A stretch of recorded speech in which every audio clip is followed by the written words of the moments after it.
Hello again, my name's John and welcome to another video. This week I'll be making another one of our customers' favourites, a creamy chicken and mushroom pie. In fact, I'll be making two pies out of one whole medium-sized chicken, which will produce at least 14 good portions. And here's a list of the main ingredients you'll need if you want to replicate this recipe. First job is to cook a medium-sized chicken. This can be done well in advance. In fact, I'm doing this one the day before making the pies. Right, I'll start by preheating the oven to 190 degrees Celsius, that's 375 degrees Fahrenheit or gas mark 5.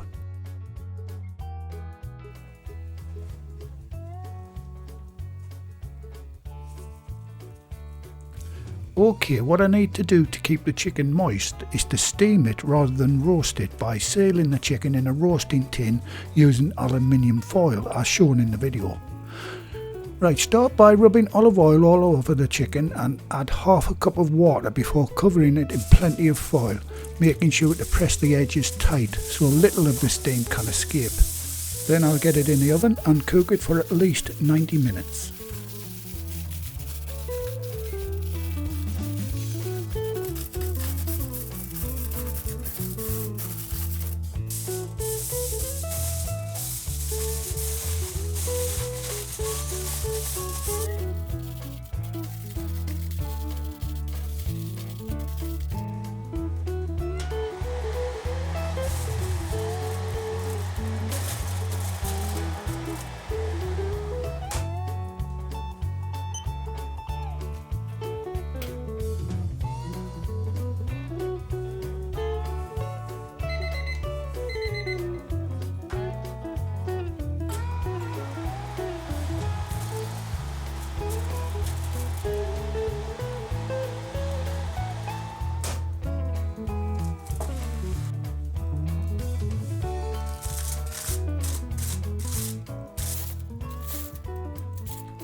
A good way of checking if the chicken is cooked is to part the leg away from the body using a couple of forks.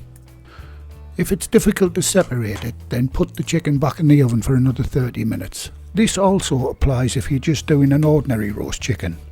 But as you can see, mine is coming away easily, so it's done. Don't get rid of these meat juices, they are important when making the pie filling, as you'll see a bit later on. I'll cover it again with a foil and let it cool before stripping all the meat from the chicken, including the leg and wing meat. If you're doing this, be very careful that you don't include any of these little bones that's in the chicken. Double check. And this is how much meat I got out of this one.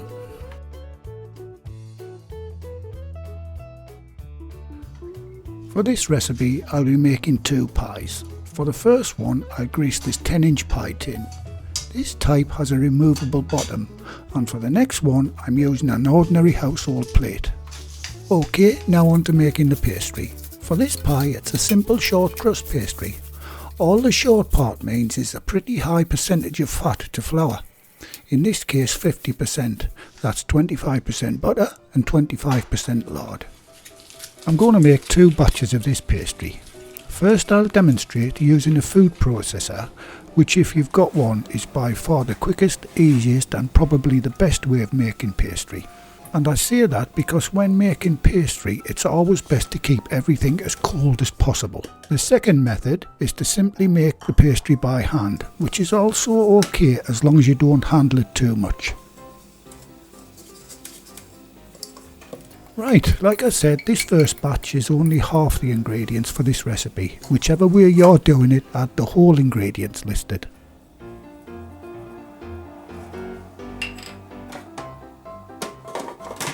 Okay, that's the flour, the fat and the salt. Now I'll just pulse the machine for a few seconds until it resembles breadcrumbs. Then I'll slowly add the 100 grams, that's 3.5 ounces of water until the pastry comes together, as you'll see. And that's all there is to it using a food processor.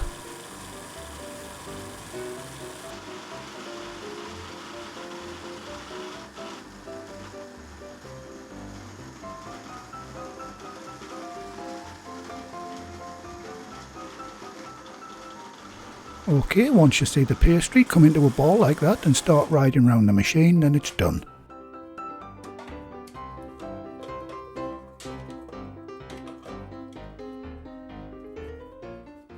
Okay, that's half the pastry completed. Now I'll demonstrate how to do the other half by hand. That's mainly for those who don't have a machine or you just want to know how to do it.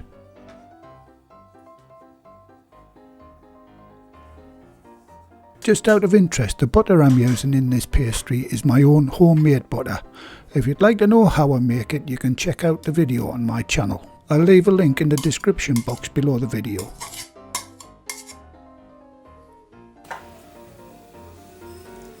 Same as with the processor, add the flour, fat and salt into a bowl and start rubbing the fat into the flour until once again it starts to resemble breadcrumbs.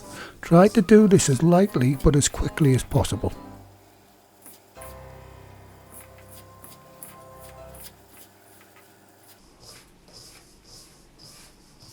Try to quickly break up the larger lumps of fat with your fingers. This should blend easily with the flour.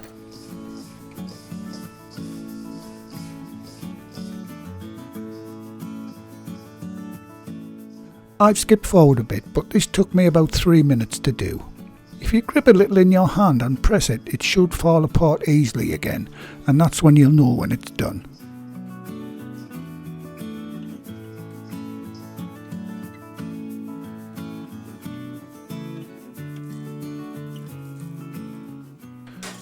Okay, start to add the cold water and blend it all together with a knife. Then tip it onto the bench and gently form it into a ball.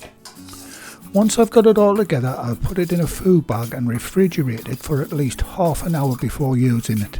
Do the same if you're using a processor.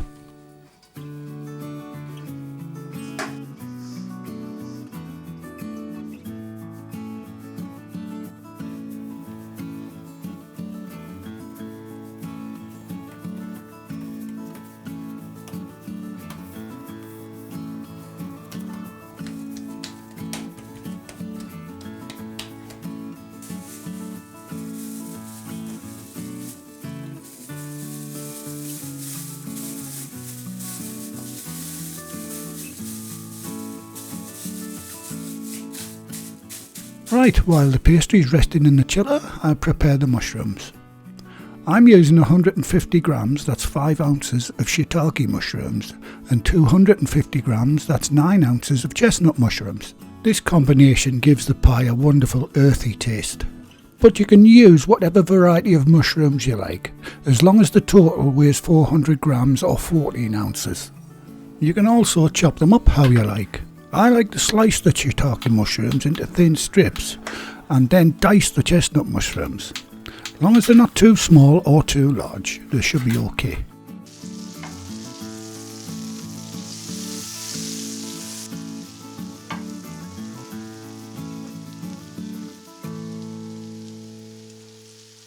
Now to prepare the creamy filling for this pie.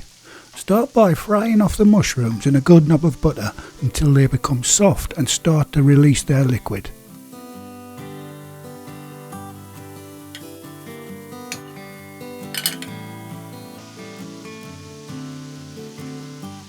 For the seasoning for this filling, add a good pinch of freshly ground pepper and about 1/4 teaspoon of salt.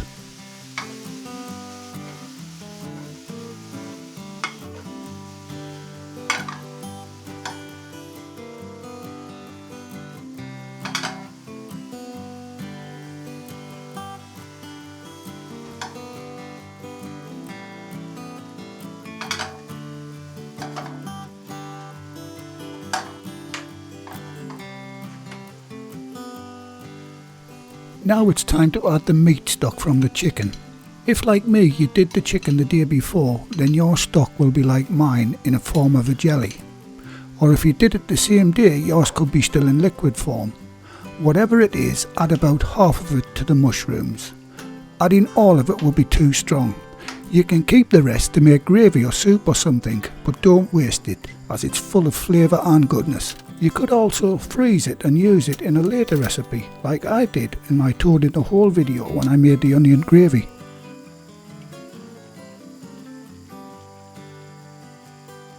Now, once it comes back to the boil, add 150 ml of single cream and stir that in and bring that back to a simmer.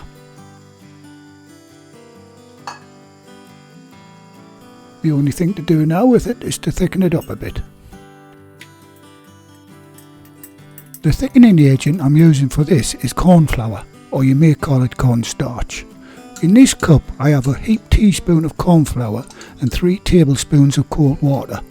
I'll just add about 4 or 5 dessert spoons of this mix to the sauce. Don't add all of it or it'll be too thick.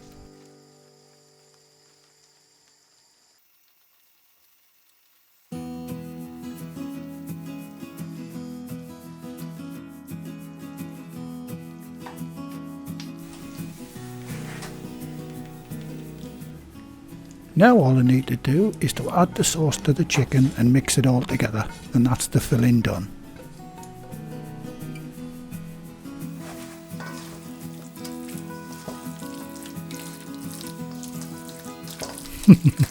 Young Toby, he's looking very interested in my chicken.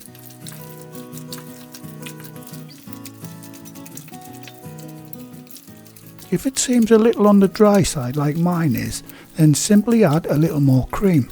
I'm going to add another 50 ml, totaling 200 ml of cream altogether, and stir that in. Now that looks and feels much better, so that's the filling finished. Now I can get on with rolling the pastry and start to put these pies together. Right, I'll start by preheating the oven to 190 degrees Celsius, that's 375 degrees Fahrenheit or gas mark 5.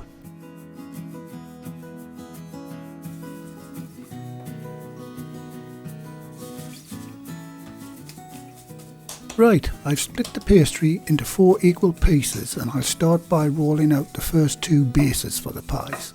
There's not much I can say about rolling pastry on a video, you'll just have to practice it. To be honest, there's not a lot you can do wrong.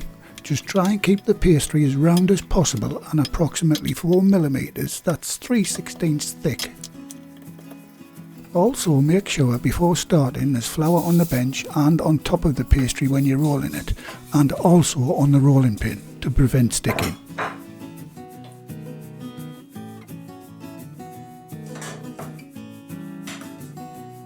Right, roll the pastry onto the pin, then roll it over the pie tin. Make sure the pastry when you tuck it in is tightly down in the corners of the tin, because when the pastry is cooking in the oven it does shrink some, and you'll end up with rounded corners on the bottom of the pie instead of nice square ones.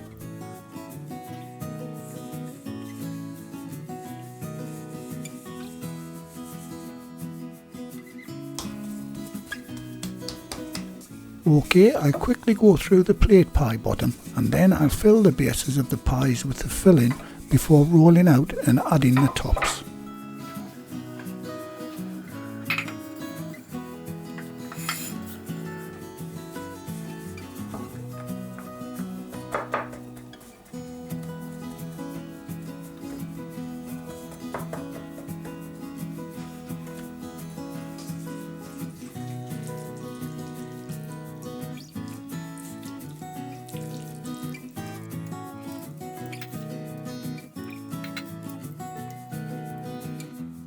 Try to share out the filling as equally as possible.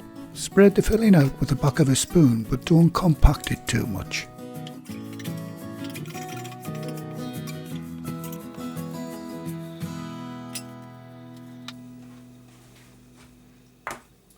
Okay, I've rolled out the tops exactly the same way as I did for the bottoms. Now the best glue for sticking the tops to the bottoms always has and always will be water. Brush it around the bottom lip of the pie, then add the top pastry and start crimping it together.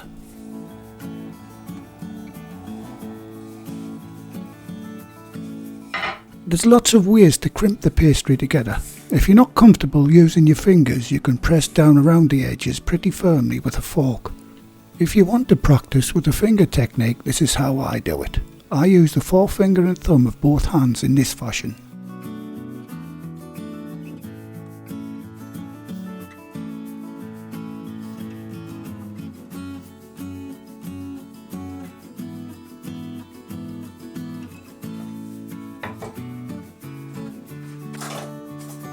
However you do it, once the edges are crimped, cut off the excess pastry with a knife. You have to cut this kind of tin down over because of the separate base.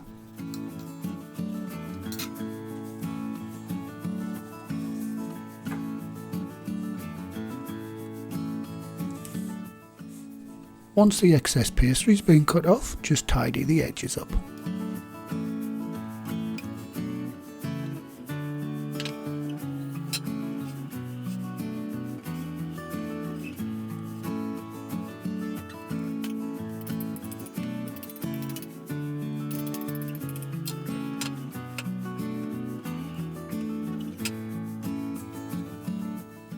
Cut a few slots in the top of the pie. This is to release the build-up of pressure in the oven. Then give the pie a brush over with a beaten egg.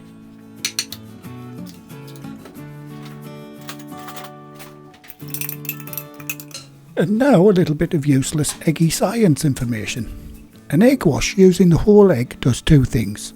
The yolk gives the pastry its colour, and the egg white gives the pastry a shine. If you just want one or the other, you can separate the yolk from the white. And why you'd want to do that, I haven't got a clue.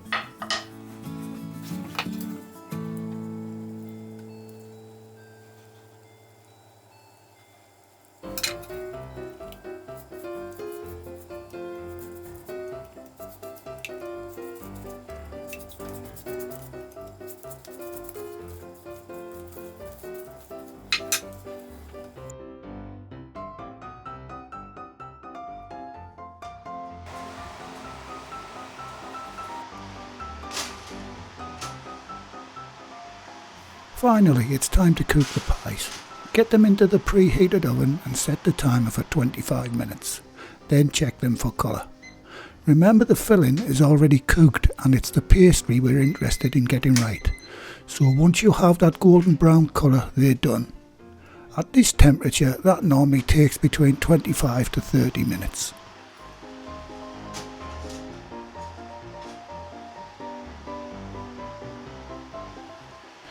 And these look pretty good after 25 minutes, so I'm going to call these done.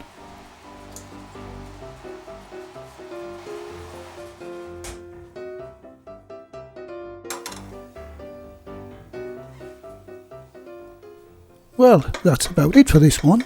I'll cut a wedge out and let you see how it looks on the inside.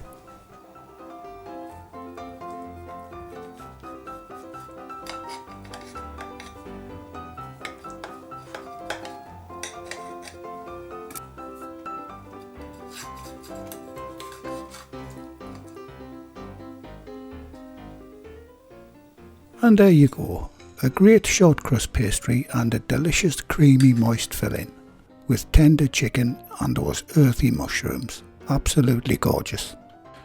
This would be wonderful served with a salad and boiled new potatoes. Another idea would be roast potatoes. If you want to know how I make those, I have a video on my channel. Like I said earlier, this recipe yields 14 good portions of top quality pie. That's not bad from one medium-sized chicken and a few mushrooms and a little effort. Better make that 13. Well, that's it for now. I hope you try this one. The result is well worth the effort, and this pie will definitely impress your family and friends. So, thanks again for watching. I'll be back with another recipe very soon. Please like, share, comment and maybe subscribe by hitting the circle above. In the meantime, here's some of my other videos you may want to watch. Bye for now.